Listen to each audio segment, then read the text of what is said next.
Hi, my name's Simon Jeffrey and I'm Animal Manager and Head of Primates here at Portland Wild Animal Park. What makes us different to sort of most other wildlife parks and like I say the old-fashioned idea of zoos is we're all about the animals. It's about making sure that we get the best for them. Having the bigger enclosures, making sure they're kept in big herds or big groups, and making sure that we can possibly send them home. What we look at to get animals back into their natural surroundings is the enclosures itself as well. It's all about enrichment as well for us. Enrichment can mean many things. It can mean food, it can mean the actual cage enclosure itself, it can mean the furniture in it, the planting. We have quite a few open top enclosures here for like the primates. So in the primate enclosures we can have an enclosure with 20-30 trees in it that the animals can go to the 200 feet up and it can be like a miniature forest. That's the whole point, is to make them be able to act naturally. That's what you're looking for. Feeding the animals is always sort of a big thing. I mean, it costs probably the most out of everything to actually feed. It can cost over £1 million a year to feed the animals. We do it in several ways. We have a farmland where we can get crops from.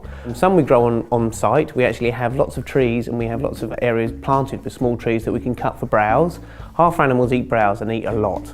You know, 2 elephants will eat a trailer load of browse a day. So we have farmlands around the area where we can cut the browse, we can bring it back and we can feed it out. We've got more planted on site now. I think 2 years ago we planted 6,000 trees. As far as the average day-to-day things, we need lots of fruit and veg. We spend a lot of money. I spend on our section alone is almost £2,000 a week just on the fruit and veg for the primates. But I have 170 animals, 18 different species. So you've got a lot of things to cater for. It's all about getting stuff back into the wild, protecting the wild and making sure that we've got areas where we can send animals back to. We're doing it with the Javan langurs and the Javan gibbons.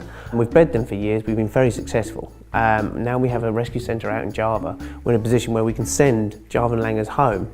So we can send them there, mix them with wild caught animals, as in because there's lots in the pet trade that we've taken out of the pet trade, and then they can be mixed together and then hopefully released back into the wild. We've sent our first group back only recently, and I would say probably by the end of this year we'll be releasing them into the wild.